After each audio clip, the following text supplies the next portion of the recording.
वो यहाँ राम राम जपवाने नहीं आए थे, वो यहाँ राम के बारे में बताने आए थे कि वो राम कौन है जिसको पाके तुम्हारा जन्म सफल होगा। राम राम तो सारे ही जपते रहे आज तक। तो इसीलिए साहिब ने निबेड़ा किया है कि 52 अक्षरों के द्वारा पैदा होने वाला जो नाम है रा और मां, ये इंसानों की देन है, ये इंसानों ने बनाया है ये अक्षर। सबसे पहले जब आदि मानव के रूप में इंसान आया इस दुनिया में, तो उसके पास ना तो कपड़े थे, ना कोई रसोई, ना मकान, ना दुकान, ना कोई नौकरी, कुछ भी नहीं। उसके पास भाषा भी नहीं थी, उसके पास कोई अक्षर भी नहीं थे, उसके पास कोई किताबें ग्रंथ पोथियां नहीं थी। वो जानवरों की तरह बातें करता था, जैसे दो कुत्ते आपस में बात करते हैं, दो चिड़िया आपस में बात करती है। ऐसे इशारों की भाषा में, आवाजों की भाषाओं में तरह तरह की आवाजें निकाल के वो एक दूसरे को संकेत देते थे। लेकिन धीरे धीरे बुद्धि विकसित हुई, उन्होंने उन्हीं आवाजों को एक लिख के लिपिबद्ध कर दिया कि मैं आ बोलूंगा तो ये आ ऐसे लिखा जाएगा, मैं पा बोलूंगा तो पा ऐसे लिखेंगे, का बोलूंगा तो का ऐसे लिखेंगे। फिर उन्हीं अक्षरों को, उन्हीं ध्वनियों को जोड़ जोड़ के शब्द बना दिए गए। जैसे का और ला, कल में मां जोड़ दिया, क ल म हो गया, आवाज वही है क ल म। मां हटा दो तो क ल, लेकिन उसका मतलब बदल जाता है। कल का मतलब बदल गया, कलम का मतलब बदल गया। अब क ल म को ही ला पीछे कर दिया, मां आगे कर दिया, क म ल। आवाज वही निकली लेकिन मतलब ही बदल गया। राम मारा, दोनों का मतलब ही बदल गया, जबकि आवाज तो एक ही है। तो ये बुद्धि विवेक उस आदमी के, उन इंसानों के जब आया, तब उन्होंने भाषाओं का विस्तार कर दिया और सारे संसार में जो कुछ भी दिखता रहा उनको, उसको वो लिपिबद्ध करते रहे कि ये दिखेगा तो ये लिखेंगे, वो दिखा तो ये लिखेंगे। उसकी फोटो खींची, उसका नाम लिया। फोटो खींची मतलब बता दिया लोगों को, पत्थर उठा के दिखा दिया, बेटा इसको पत्थर कहते हैं। उस वक्त कैमरे तो थे नहीं, फोटो तो खींच नहीं सकते। लेकिन आज वही बच्चे जिनको आप भेजते हो स्कूल में, उनको वही आदि मानवों वाली पढ़ाई करवाई जाती है। आज भी उनको कबूतर बोल के कबूतर का चित्र दिखा दिया जाता है ताकि मतभेद ना रहे। मैं का से कबूतर बोलूं और वो का से कौवा बोले और उसको कबूतर समझे, इसलिए नहीं। कबूतर लिखा है तो कबूतर का ही चित्र बना है, कौवा लिखा है तो कौवे का ही चित्र बना है, ताकि हमें समझ में आ जाए कि किस वस्तु का नाम ये 52 अक्षरों के द्वारा हम उच्चारित कर रहे हैं, ताकि सब एक मत हो जाए। लेकिन हमारा एक मत हमारी भाषा तक ही सीमित रह जाता है। हिंदी भाषा में जितने भी नाम आप बोल रहे हो, चाहे आप हिंदी भाषा को पढ़ पढ़ के पीएचडी कर लो, डॉक्टर बन जाओ, साइंटिस्ट बन जाओ, लेकिन चीन में जाके तुम बच्चों वाली एबीसीडी नहीं पढ़ पाओगे, बड़े ज्ञानी बने हो तो। चीनी भाषा की एबीसीडी नहीं पढ़ पाओगे तुम लोग, चाहे यहां पर तुम पीएचडी कहला रहे हो, क्योंकि भाषा का ज्ञान अलग तो सारा खेल ही खत्म। चीन में जाके आप पानी भी नहीं मांग पाओगे किसी से, क्या बोलते हैं वहां पे, लेकिन इशारा सारी दुनिया में चलेगा। जहां मर्जी चले जाना, कहीं भी चले जाना, इशारा हर जगह काम करता है। तो इन्हीं 52 अक्षरों के द्वारा सारे संसार में जितनी भी रचनाएं दिखाई दी, उसका एक नाम रख दिया। आसमान का नाम आसमान रख दिया, हवा का नाम हवा रख दिया, अग्नि का नाम अग्नि रख दिया। ये सब तो ठीक था क्योंकि दुनियादारी करनी है, इसलिए। गलती यहां कर दी कि हमने परमात्मा के भी नाम रख दिए। जब परमात्मा के नाम रख दिए बिना देखे, अब दिक्कत आ गई, क्योंकि हर चीज जो दिख रही है उसका नाम लिख के आप साबित कर सकते हो कि मैंने इसका नाम रखा है। लेकिन परमात्मा दिखाई ना दिया किसी को, लेकिन नाम रख दिया उसका। इसी प्रकार मुसलमानों ने अल्लाह दिखाई नहीं दिया, उसका नाम रख दिया अल्लाह, रब। ऐसे ही ईसाइयों ने जो चीज नहीं दिखाई दी, उसका नाम रख दिया। ऐसे ही सिखों ने वाहेगुरु नाम रख दिया। अब वो चीज नहीं पता है, इसलिए सारे झगड़ा कर रहे हैं। नहीं मेरा राम बड़ा, नहीं मेरा अल्लाह बड़ा, नहीं मेरा वाहेगुरु बड़ा, नहीं मेरा गॉड बड़ा। अगर वो चीज पता लग जाए क्या है, तो सारे झगड़े शांत हो जाए। जैसे कोई बोले पानी बड़ा, कोई कहे जल बड़ा, कोई कहे नीर बड़ा, कोई कहे तोए बड़ा, तो झगड़ा शांत कैसे होगा? उनको कहो भैया अपना अपना सामान आगे लाके रख दो सामने। अब क्या लेके आएंगे? वो एक ही चीज लेके आके सब रख देंगे। वहीं पे समझ में आ जाएगा, अरे यार नाम अलग अलग है, चीज तो एक ही है। लेकिन अब यहां कौन अल्लाह को लेके आए, कौन वाहेगुरु को लेके आए, कौन गॉड को लेके आए? ना वो ला सकते हैं, ना वो खुद आएंगे यहां पे। अगर वो खुद भी आ जाते तब भी झगड़ा खत्म हो जाता। ना आज तक अल्लाह जमीन पे आके बता के गया कि मैं अल्लाह हूं, ना कोई वाहेगुरु आ रहे हैं, ना कोई गॉड आ रहा है। ये इंसान ने बना दिए हैं सारे खेल, क्योंकि पढ़ना लिखना आ गया। अगर पढ़ना लिखना बोलना नहीं आता तो कौन से नाम की जंग होती यहां पे? तब कौन सा राम होता, कौन सा अल्लाह, कौन सा? अरे 52 अक्षर बनने के बाद ये सारे नाम बने हैं। आज तक इंसानों के अलावा कोई और कुत्ता बिल्ली हाथी घोड़ा क्यों नहीं लड़ा भगवानों के नाम पे? वो भी तो परमात्मा के ही जीव हैं। केवल इंसान को ही क्यों झगड़ा सूझ रहा है, लड़ रहा है इंसान? केवल 52 अक्षरों की वजह से, ये जो मुंह से नाम निकल रहे हैं इसकी वजह से। इसीलिए साहिब ने बोला 52 अक्षर जोड़े आन और सकिया न अक्षर एक पहचान। उस एक अक्षर अविनाशी को कोई नहीं पहचान पा रहा जो सब घटों को चला रहा है। हिंदुस्तान में अगर रामराज होता या रामराज हो जाए तो मुसलमान तो खत्म हो जाने चाहिए। अगर इस दुनिया को अल्लाह ने बनाया है तो हिंदू क्यों जीवित है, ईसाई क्यों जीवित है? फिर तो इन सबका सफाया हो जाना चाहिए। और आदमी ना करे, अल्लाह ही करे ना, फिर तो घर तो उसका है। हम लोग क्यों जी रहे हैं? हम लोग को सांस क्यों दे रहा है? वो केवल अपने मानने वालों को दे। लेकिन असल में बात यह है कि कोई अल्लाह, कोई वाहेगुरु ये चाहता ही नहीं है कि उसके नाम पे कोई झगड़ा होए। वरना अल्लाह और राम खुद ही झगड़ा करके निबेड़ा कर ले। कौन ताकतवर, कौन बड़ा है, हमें करने की क्या जरूरत है? लेकिन ना तो आज तक वो लड़े और ना ही हमारे कहने पे लड़ने वाले हैं। ये हम ही लड़ना जानते हैं, क्योंकि हमें मूर्ख बना दिया गया इन लोगों के द्वारा, जो हमारे धर्मों पे, हमारी आस्थाओं से राजनीति करते हैं। लेकिन अगर हमें नहीं समझ में आया आज, तो आने वाले समय में यहां पर अल्लाह राम का नाम लेने वाला भी कोई नहीं होगा। एक ही परमाणु दागेंगे सब साहब। अगर हिंदू ने दाग दिया तो हिंदू भी मरेंगे, मुसलमान ने दाग दिया मुसलमान भी मरेंगे। कोई बम ये देख के नहीं फूटेगा कि भैया हिंदू मर रहा है कि मुसलमान मर रहा है। सारे ही धराशायी हो जाएंगे। क्या फायदा फिर ऐसे अल्लाह राम का? इसीलिए कबीर साहब कह रहे हैं कि जिसको तुम पाना चाहते हो पहले उसको जानो, वो है क्या। अल्लाह वाले अल्लाह को जाने, राम वाले राम को जाने। झगड़ा खत्म हो जाएगा जानने के बाद, क्योंकि वो एक ही है। भाई रे दो जगदीश कहां से आया, और कहो कौन बौर आया। अल्लाह वाले भी कह रहे हैं अल्लाह एक है, परमात्मा एक, खुदा एक। राम वाले भी कह रहे हैं भगवान एक है। तो झगड़ा किस बात का है? बड़ा छोटा करने का झगड़ा है। मेरा पानी बड़ा, तेरा जल छोटा, मेरा नीर बड़ा, तेरा तोय छोटा। इससे कुछ मिलने वाला नहीं है। तो आज यहां पर आपको निवेड़ा करेंगे कि अल्लाह वाहेगुरु होता क्या है और हमने बना क्या दिया है। 3 प्रकार का ज्ञान है। अच्छी तरह समझ लोगे समझ में आ जाएगा, नहीं तो बताने वाला बता के चला जाएगा, आपके पल्ले कुछ नहीं पड़ेगा। 3 ही चीजें हैं इस दुनिया में, चौथी कोई चीज नहीं है। पहला है साकार, दूसरा है निराकार। अब साकार और निराकार पे सत्संग कर लेते हैं, तीसरे के बाद में बात करेंगे।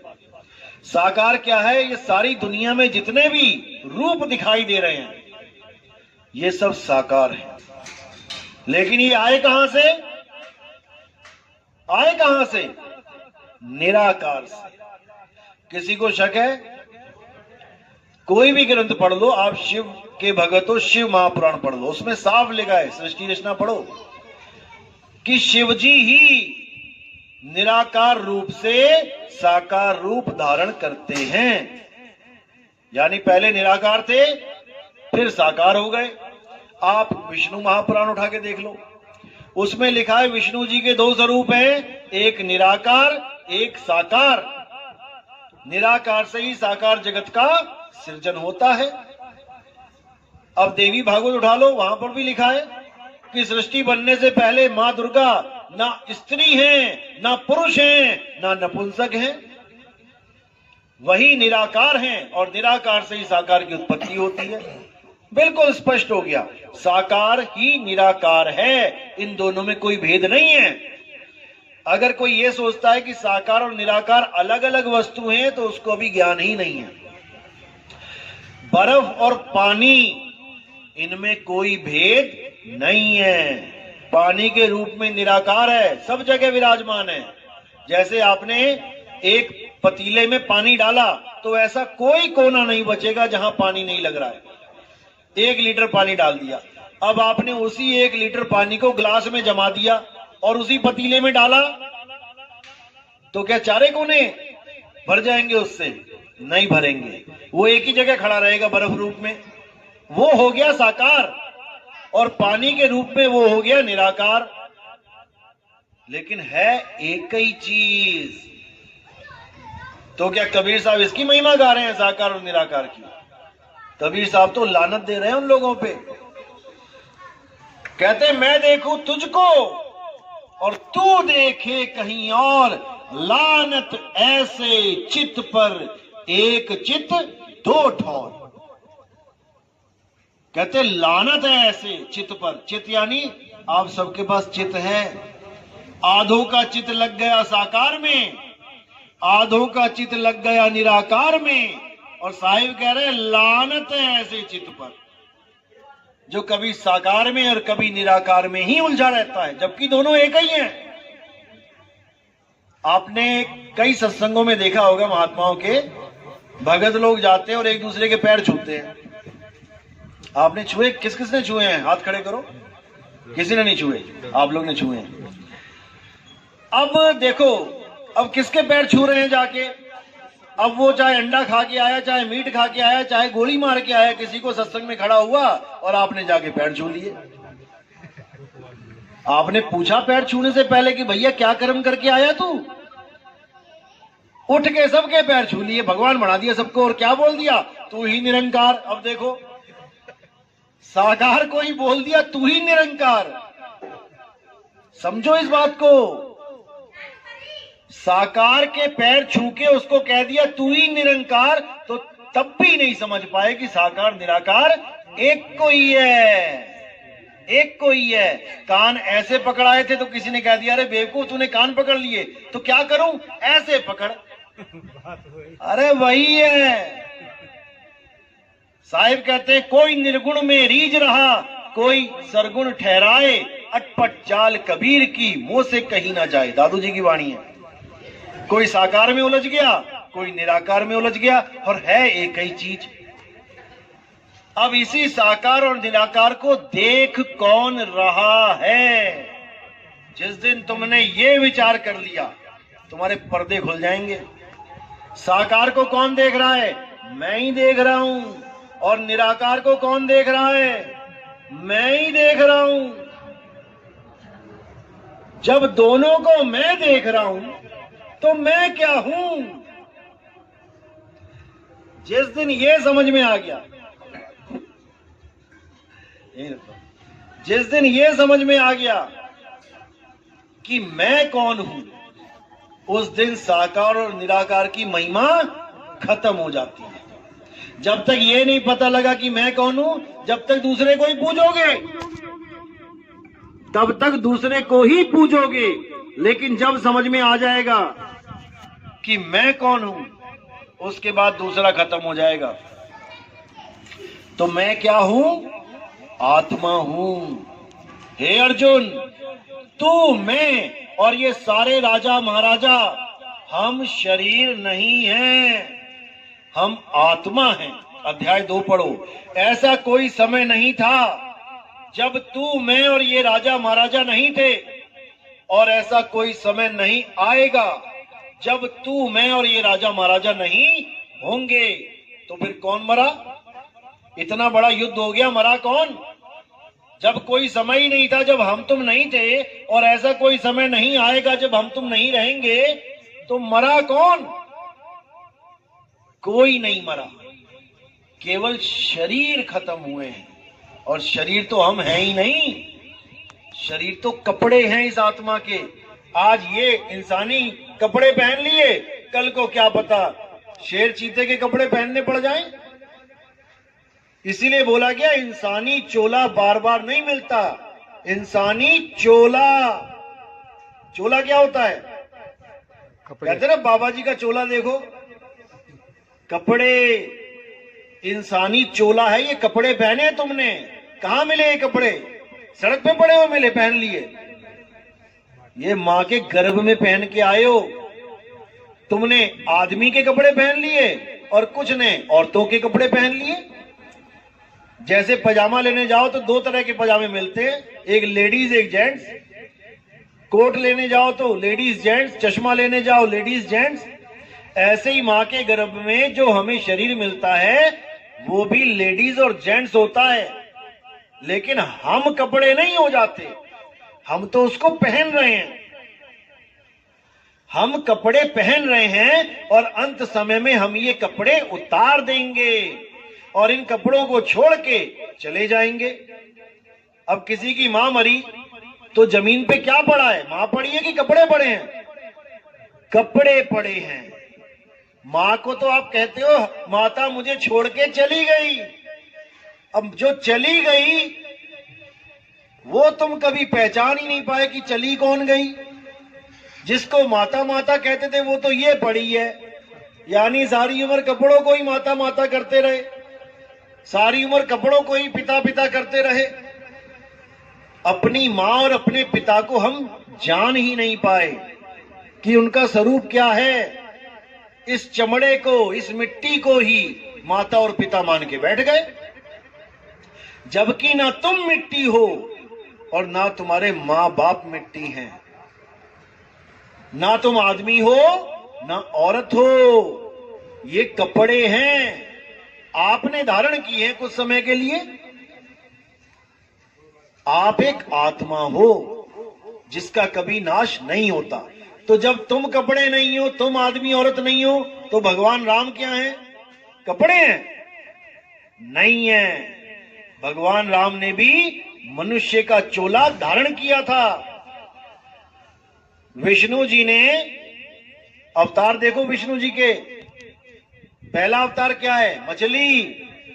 अब कह दो विष्णु जी तो मछली हैं, कभी ना कहोगे विष्णु जी मछली हैं। फिर विष्णु जी ने अवतार लिया कछुए का, अब कह दो विष्णु जी कछुआ है, कभी ना कहोगे कछुआ है। फिर जंगली सुअर का अवतार लिया तीसरा, अब कोई कह दे विष्णु जी बराबर इज इक्वल टू जंगली सुअर, कभी ना बोलोगे। अब विष्णु जी ने अवतार लिया आदमी का, राम जी का, कृष्ण जी का। अब तुमने इसको ग्रहण कर लिया कि भाई विष्णु जी तो आदमी हैं, क्योंकि तुम आदमी के चोले में हो, इसलिए तुम्हें वो मनोहर लग रहा है। बाकी चोलों को तुमने रिजेक्ट मार दिया, आदमी के चोले को पकड़ लिया। कृष्ण जी बोलते ही बांसुरी हाथ में आ जाती है। अब विष्णु जी ने एक ही बार में 2 चोले धारण किए, आदमी का तो किया, औरत का भी कर लिया, लेकिन तुमने कभी ना माना विष्णु जी को औरत। कब किया था औरत का रूप धारण? जब अमृत बट रहा था और दैत्यों ने रूप बदल के देवताओं में बैठ के अमृत का पान किया था, तो कौन थी वो जिसने चक्र से दोनों की गर्दन काट दी थी? आदमी था कि औरत? औरत रूप में थी। तो कह दो विष्णु जी औरत है? नहीं कहोगे। जब भस्मासुर को मारा, शंकर जी को भस्मासुर ने दौड़ा लिया, क्योंकि ऐसा आशीर्वाद दे दिया कि अब उस आशीर्वाद के सामने खुद भी झुकना पड़ गया। अब वो शंकर जी को भगा रहे हैं। अब शंकर जी ने किसको याद किया?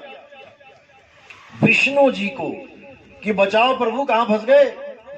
अब विष्णु जी अगर अपने असली रूप में आ जाते तो जैसे शंकर जी भाग रहे थे वैसे विष्णु जी को भी भागना पड़ता, क्योंकि वरदान ही ऐसा था। सिर पे हाथ रखा और भस्म। तब विष्णु जी ने क्या किया? मोहिनी रूप लिया, एक लेडीज का रूप लिया और आके डांस करने लगे उसके सामने और उसको भी नचाने लगे। अब जैसे जैसे वो डांस करे वैसे वैसे वो राक्षस डांस करे, भस्मासुर। डांस करते करते क्या दिमाग लगाया? अपना हाथ अपने सिर पे रख लिया, उधर उसने भी अपना हाथ अपने सिर पे रख लिया, भस्म हो गया। अब कोई कहे कि विष्णु जी तो औरत ही है, असली रूप तो औरत का है, जो शेषनाग पे है वो तो नकली रूप है, तो हजम नहीं होगा। कहने का मतलब ये है, विष्णु जी का ना तो आदमी का रूप है, ना औरत का रूप है, ना मछली का, ना कछुए का, ना जंगली सूअर का। विष्णु जी का असली रूप है आत्मा का।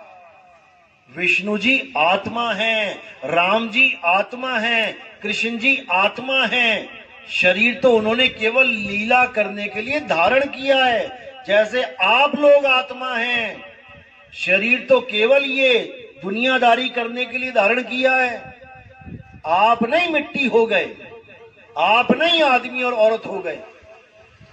यही गीता में समझाया गया। हे अर्जुन, जो अपने आप को शरीर मानते हैं और जो मुझे भी शरीर करके जानते हैं, असल में वो मुझे जानते ही नहीं। मेरी पूजा, मेरी भक्ति केवल वो लोग कर पाते हैं जो मुझे तत्व रूप में जानते हैं कि मैं हूं क्या।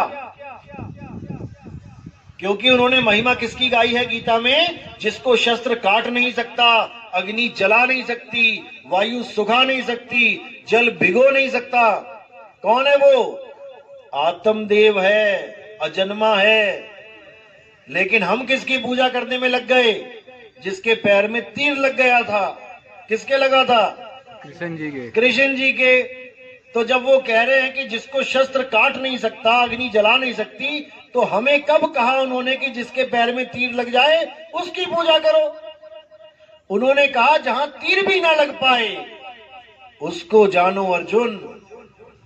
इसीलिए हम इतने युगों से धक्के खाते हुए आज कलयुग में बैठे हैं। अगर हम विष्णु जी की कही बात सतयुग में समझ जाते तो हम कभी त्रेता में आते ही ना, हमें वही मुक्ति मिल जाती। अगर त्रेता में कही बात राम जी की हम समझ जाते तो हम कभी द्वापर में ना आते, और द्वापर में कही बात कृष्ण जी की हम द्वापर में समझ जाते तो हम कभी कलयुग में ना आते। और अगर अब कलयुग में भी नितिन दास की बात तुम्हें समझ में नहीं आ रही है तो दोबारा तैयारी कर लो आने की। बस यही है फॉर्मूला। समझ जाओगे तो निकल जाओगे, नहीं समझोगे तो फिर वापस आ जाओगे। ऐसे ही ढूंढ रहे होगे कोई गुरु, कोई मुझे मुक्ति दे दे, और जो मुक्ति की बात चल रही है वो समझ में नहीं आ रही है। इसीलिए कबीर साहब ने कोई कसर नहीं छोड़ी बताने में। उन्होंने बोला, जल में मीन प्यासी, मोहे देखत आवे हासी, आत्म ज्ञान बिना नर भटके। कहां भटके? तुम्हें तो लग रहा है हम तो जा रहे हैं भगवान जी के पास। कभी काबा कभी काशी। मुसलमान जा रहे हैं काबा और बड़े खुश होके जा रहे हैं, और साहिब क्या कह रहे हैं? आत्म ज्ञान बिना नर भटके। भटकने जा रहे हो तुम वहां पे, क्योंकि तुम्हारा खुदा किसी काबा काशी का गुलाम नहीं है कि वहीं बैठा हुआ है। तुम्हारा साहिब तुम्हारे अंदर बैठा है, तुम्हारी आत्मा में बैठा है। ज्यों तिल माही तेल है, ज्यों चकमक में आग, और तेरा साईं तुझ में है, जाग सके तो जाग। जब मेरा साईं मुझ में है तो फिर मैं कहां जाऊं उसे ढूंढने? दूध में घी छुपा है, अब दूध कहां जाए घी को ढूंढने? कहीं भी चला जाए वो उसे ढूंढ नहीं सकता, क्योंकि दूध में ही घी है। बस उसे ऐसा गुरु चाहिए जो दूध से घी कैसे प्रकट होगा ये विधि बता दे। अगर इतना ज्ञान समझ में आ गया तब तो कल्याण हो जाएगा, नहीं तो फिर किसी मां के गर्भ में पड़ जाओगे जाके। और ये भूल जाना कि यही वाली अम्मा जी मिलेंगी जिससे प्यार करके बैठे हो। पता नहीं कौन सी गधी, कौन सी सूरी, कौन सी हथनी के गर्भ में जाके फिर वैसा ही निकल के आ जाओगे सामान। जैसी मां वैसा बेटा। आज तो इंसानी चोले में यानी इंसान रूपी मां के गर्भ में पड़ गए तो मिल गया चोला, नहीं तो कुतिया के गर्भ में पड़ जाते तो कुत्ता बन के निकल आते। आज कोई कहे कि वो कुतिया लेटी है, जा इसका दूध पी, जाके पिएगा कोई ना पिएगा। और जब उसके गर्भ में पड़ गए तो बाकी भाइयों को पीछे करोगे, सबसे पहले जाके चूसोगे, हो जाओगे, तगड़े हो जाओगे। वहां तुम्हें याद नहीं रहेगा कि मैं कभी इंसान था और मैं घिन कर रहा था कि ये दूध मैं नहीं पी सकता। अब चूस चूस के मोटे ताजे हो जाओगे। ये माया का खेल है भाई, ऐसा घुमा रखा है इसने कि हालत खराब कर देगी। इसीलिए साहिब ने बोला, जब लग ना चीनोगे आत्म तब लग ना मिली है परमात्म। आत्म चीने परमात्म चीने संत कहावे सोए, और यह भेद काया से बाहर बूझे बिरला कोई। जब तक काया से बाहर का ज्ञान नहीं समझ में आया, यानी विदेही ज्ञान समझ में नहीं आया, जब तक भटकते ही रहोगे। तो इसीलिए साहिब ने बोला, जब लग ध्यान विदेह न पावे तब लग जीव भव भटका खावे। उस विदेही ज्ञान को समझ लो, उस आत्म राम को समझ लो। वो आत्म राम कहीं मंदिरों में नहीं बैठा है, वो तुम्हारे रोम रोम में बसा हुआ है। भजन भी गाते हो, मेरे रोम रोम में बसने वाले राम मैं तुमसे क्या मांगू।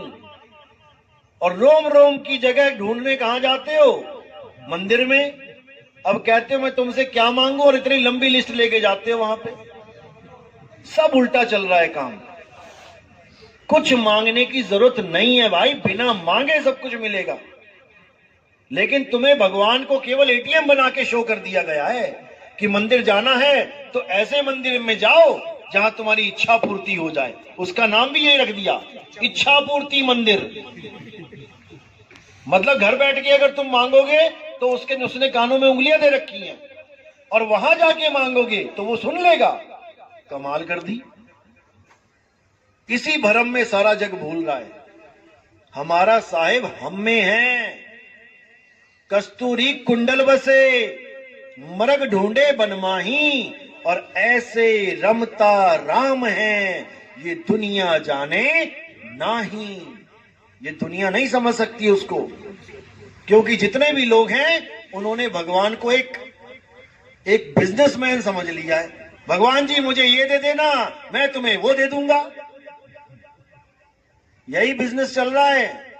अगर किसी ने मन्नत मांगी, भगवान जी मेरे घर में बेटा हो जाए, मैं पूरे गांव को खाना खिलाऊंगा, बेटा नहीं हुआ ना, खाना भी नहीं खिलाएगा।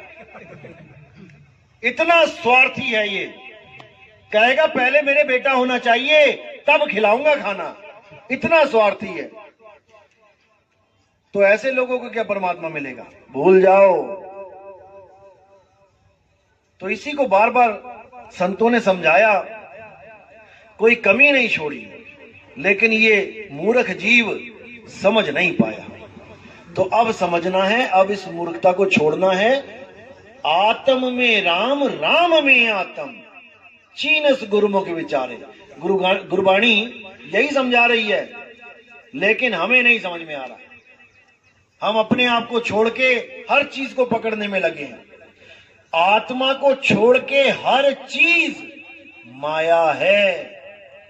यही अर्जुन को समझाया गया कि हे अर्जुन, आत्मा अजन्मा है, आत्मा नित्य है, आत्मा शाश्वत है, आत्मा पुरातन सनातन है।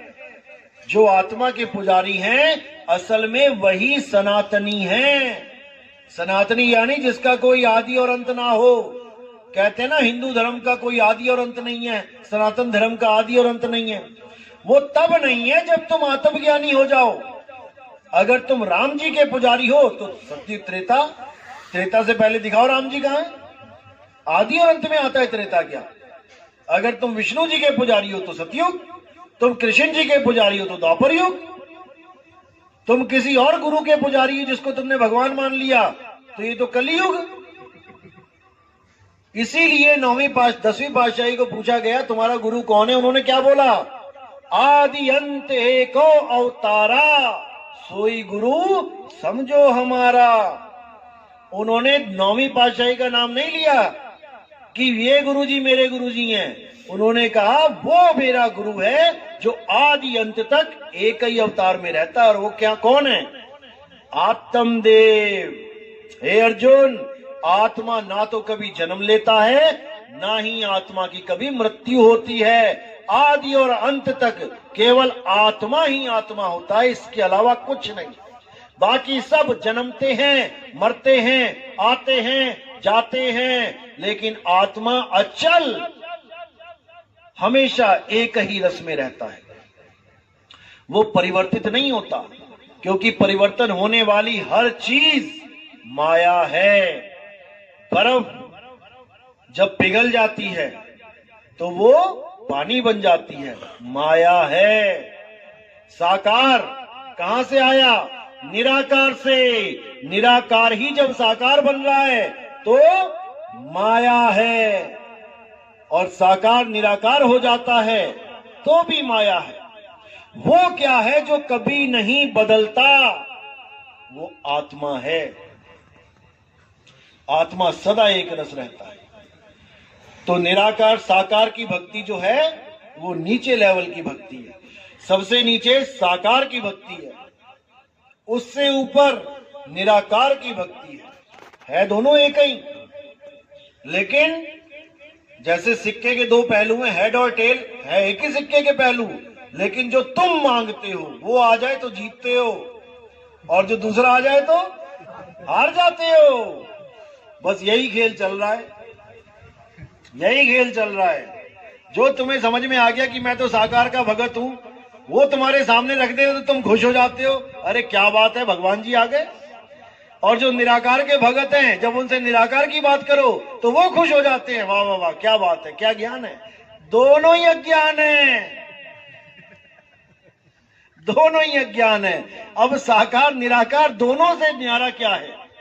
तो साहिब कहते हैं सरगुण निर्गुण दोनों से न्यारा, जानेगा कोई जानन हारा। उसको जानो जो साकार से निराकार नहीं होता, जो निराकार से साकार नहीं होता। वो कौन है? आत्मदेव, जिसको शब्द भी कहते हैं।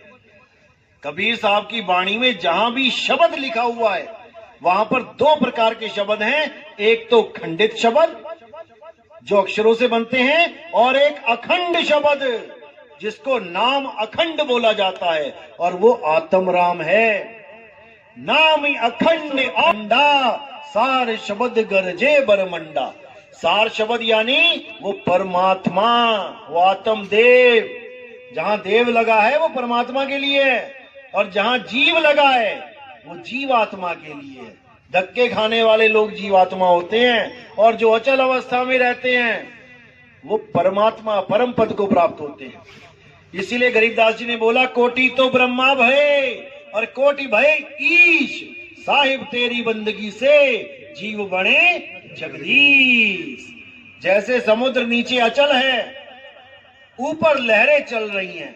क्यों चल रही हैं? वायु का साथ ले लिया, हवा चली और उसी के साथ लहरें भी चलने लग गई। अब लहरें जो चल रही हैं उसको तुम गिन सकते हो, एक आई, दूसरी आई, तीसरी आई, चौथी आई, लेकिन समुद्र को क्या गिनोगे? वो अचल है। तो जब तक लहरें चल रही हैं, ये बैठी हैं लहरें, ये जीव अवस्था ही लहरें हैं। एक आया, दूसरा आया, तीसरा आया, और जब यही लहरें शांत होके उस मन रूपी वायु का साथ छोड़ के उस समुद्र में समा जाती हैं, तो कोई पहचान भी नहीं सकता कि इसको लहर कहूं कि समुद्र कहूं, एक हो जाती है। तो इसलिए साहिब ने बोला अब तो जाए चढ़े सिंहासन और मिले हैं सारंग पानी, राम कबीरा एक भय है कोई न सके पछाणी। जब गुरु मिलता है आत्मज्ञानी तो तुम्हारी अवस्था को बदल देता है। जहां तुम अपने आप को काया मान रहे थे, अब काया से हटके तुम अपने सत्य स्वरूप को प्राप्त करते हो। अब लहरों वाला काम खत्म और अटल अविनाशी सत्य पे आके आप स्थिर हो जाते हो। इसी को स्थित प्रज्ञ बोला गया है गीता में। स्थित प्रज्ञ जो एक जगह स्थित हो जाए, अब उसे कोई हिला ना पाए, वही मुक्ति है। और जब तक तुम चल रहे हो, कोई शिवलोक को जाने की तैयारी कर रहा है, कोई ब्रह्मलोक को, कोई गोलोक को, कोई स्वर्ग को, कोई नरक को, जब तक तुम चल रहे हो, जब तक तुम अज्ञान में हो, तुम काल के जाल में हो, तुमने स्थिर हो जाना है। एक भैंस को बांधा खूंटे से, खूंटा ढीला था, पता लगा भैंस खूंटा ही लेके चली हुई है। कई बार देखोगे भैंस ऐसी भी मिल जाती है, खूंटा ही लगा होता है साथ में, क्योंकि खूंटा अचल नहीं था। इसी प्रकार आपने अपनी सूरत को जहां स्थिर करना है, वो खूंटा अचल होना चाहिए। अगर तुमने सुरती लगा ली किसी पत्थर में, तो आज यहां पे, कल को उठा के किसी ने और कहीं रख दिया, फिर उधर मुंह घूम जाएगा तुम्हारा। या फिर आप कोई मंत्र में उलझ गए हो, तो आज ये मंत्र है, कल को गुरु बदल दिया, मंत्र भी बदल गया तुम्हारा। अब करना क्या है? उस अचल आत्मा में स्थिर होना है जो आपके पास है। किसी मंत्र में नहीं फंसना, किसी जंत्र में नहीं फंसना, किसी मूर्ति पूजा पाठ में नहीं जाना, अपनी आत्मा को जानना है। यही आत्मज्ञान है। जैसे आत्महत्या का मतलब होता है खुद की हत्या करना, किसी और को गोली मारना आत्महत्या नहीं होता। आत्म रक्षा होता है खुद की रक्षा करना। पड़ोसियों की रक्षा करने को आत्मरक्षा नहीं कहते। अपने बारे में किताब लिख देना आत्म कथा होता है, किसी और की कथा लिखना आत्म कथा नहीं होता। अपने ऊपर निर्भर हो जाना आत्म निर्भर हो जाता है। किसी और पे निर्भर रहना आत्मनिर्भर नहीं कहलाता। इसी तरह आत्म ज्ञान किसी और का ज्ञान लेना नहीं होता कि दोनों हाथ कर दिए सामने, निराकार दिखा दिया, अरे वो दिख रहा है, जो दिख रहा है वो तुमसे भिन्न है, वो आत्मज्ञान नहीं है। आत्मज्ञान का मतलब है जो उसको देख रहा है उसके बारे में जानो। देख कौन रहा है? आत्म देख रहा है, तुम स्वयं देख रहे हो। किसी और को पूजना, किसी और की पूजा करना, किसी और में आस्था लगा लेना, ये आत्मज्ञान नहीं है। खुद को जानना है। खुद को कैसे जानेंगे? हे अर्जुन, अध्याय 4 34वां श्लोक। हे अर्जुन, इस दुनिया में 2 प्रकार के तत्व हैं, एक असत और एक सत्य। असत तो ये सारे शरीर है, क्योंकि ये बदल जाते हैं। जब आप पैदा हुए इस दुनिया में, शरीर पैदा हुआ तो 6 इंच के थे, 8 इंच के थे, धीरे धीरे धीरे देखो कितने बड़े हो गए। यानी ये माया है, बदल रही है। तुम्हें तो ये भी नहीं पता मेरी शक्ल है कैसी। बचपन वाली थी मेरी शक्ल, या 10 साल वाली थी, या आज 20, 25, 30, 40 साल वाली है, या फिर 80 साल में बूढ़े से लटकने वाले चेहरे वाली मेरी असली शक्ल है। तुम्हें तो ये भी नहीं पता। तुम सारी शक्लों को अपनी शक्ल मान बैठे हो। सारी फोटो ले लो अपनी, जितनी भी आज तक खिंचवाई हैं, इसमें से बता दो तुम्हारी शक्ल कौन सी है। सारी शक्ल मान के बैठे हो अपनी। इसीलिए हे अर्जुन, आत्मा सत्य है, आत्मा कभी नहीं बदलती। अगर तुम सत्य को प्राप्त करना चाहते हो तो ऐसे गुरु की शरण में जाओ जिसने आत्मा को जान लिया है। वही तुम्हें तुम्हारी आत्मा का ज्ञान देगा, जिसको एक बार प्राप्त करने के बाद तुम्हें कोई भरमा नहीं सकता, तुम्हें कोई विचलित नहीं कर सकता। तुम कभी नहीं समझ पाओगे अपने आप को मिट्टी, क्योंकि तुम खुद को जान जाओगे। अभी तो मिट्टी मान बैठे हो अपने आप को, फिर तुम अपने आप को आत्मा जान जाओगे। जिसने कभी करंट को हाथ नहीं लगाया वो कभी नहीं जान सकता कि ये पंखा कैसे चल रहा है, किस ताकत से चल रहा है। उसने केवल सुन लिया, कि पंखा करंट से चलता है, लेकिन उसको करंट का बोध कभी नहीं हो सकता जब तक वो उसको हाथ ना लगा ले। केवल बातों में ही चलेगा, हाँ बिजली आ गई, हाँ बिजली चली गई, लेकिन बिजली होती कैसी है इसका बोध उसे नहीं हो सकता।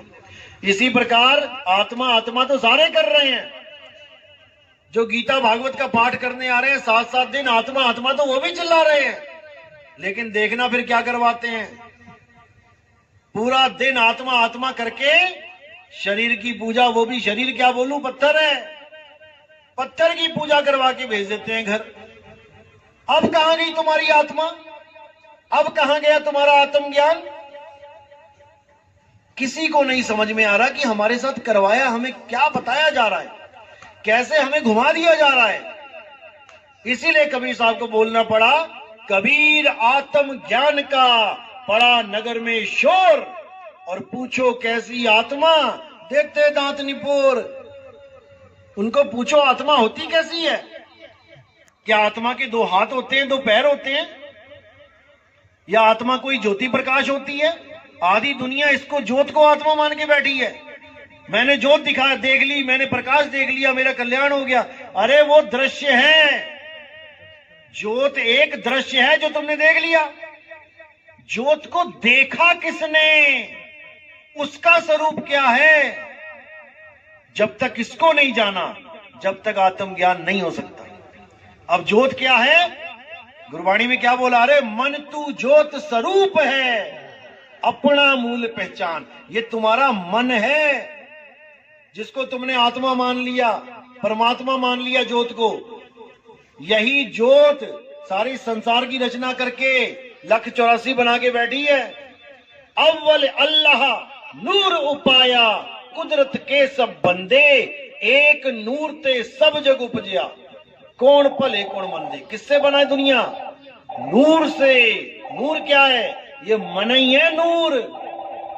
मन ही स्वरूपी देव निरंजन, तुम्हें राख भरमाई हो, ए हंसा तू अमर लोक का बड़ा कालवश आई हो। ये प्रकाश जो दिखाई दे रहा है यही है काल भगवान। इसी से प्रेम करवा दिया सबको। एक नूर सर्वव्यापक, यही है काल भगवान। इसी का सारा पसारा है। एक राम दशरथ का बेटा, एक राम घट घट में बैठा, एक राम का सगल पसारा। ये है वो राम, मन रूपी राम। और एक राम तीनों से न्यारा, उसको जानना है जो तीनों से न्यारा है। पहला राम कौन है? एक राम दशरथ का बेटा, जो त्रेता युग में आए, दशरथ के पुत्र, यानी कि हम काया रूप में पहचान रहे हैं उनको। पुत्र तो काया ही होती है ना। एक राम दशरथ का बेटा यानी काया राम, तन राम। एक राम घट घट में बैठा। उस काया राम के अंदर कौन बैठा है जो चला रहा है काया को? जीव राम। तुम्हारी काया खुद नहीं चल रही। अगर खुद चलती होती तो क्यों लेट जाती है अंत में? कौन छोड़ के चला गया इस काया को? जीव। ये दूसरा राम जीव राम है जो इस काया को चला रहा है। अब तीसरा राम कौन है? एक राम का सगल पसारा। ये मन राम है। जो ये दुनिया तुम्हें दिख रही है, ये गाड़ियां, कारें, बिल्डिंगें, ये पहले थी क्या? जब इस दुनिया में आदमी आया, आदमी ना आता तो ये बिल्डिंगें आ जाती क्या? क्या शेरों ने 4 मंजिली बिल्डिंग बना दी जंगलों में? या मगरमच्छों ने पनडुब्बियां बना दी पानी में? ये तुम्हारे मन का पसारा है। जितना भी तुम्हें दिख रहा है प्रकृति के अलावा, ये बिल्डिंगें, ये कारें, ये दुनियादारी जितनी, ये तुम्हारे मन का पसारा है। एक राम का सगल पसारा और एक राम तीनों से न्यारा, वो है आत्म राम, जिसको परमात्मा भी बोल देते हैं। तो यही 4 राम का निबेड़ा कबीर साहब ने किया था। लेकिन लोग कबीर साहब को भगवान राम का पुजारी समझ बैठे, तो उनको वाणी बोलना पड़ा, हमारा राम दशरथ सुत नाही। हमारा राम वो है जो सबको चला रहा है, जो किसी को मारता ही नहीं, जो सबको जीवन ही देता है। ये जितने शरीर हैं इनको जीवन वही दे रहा है, लेकिन समझ में नहीं आ रहा। तो इसी को समझना है, आत्म राम को जानना है, आत्मा के बिना सब झूठ है। तो उम्मीद है कि आज का सत्संग समझ में आया होगा। जिसके नहीं समझ में आया वो हाथ खड़ा कर दे, जिसके आ गया वो भी हाथ खड़ा कर दे। सबके आ गया, चलो बहुत अच्छी बात है, फिर तो आना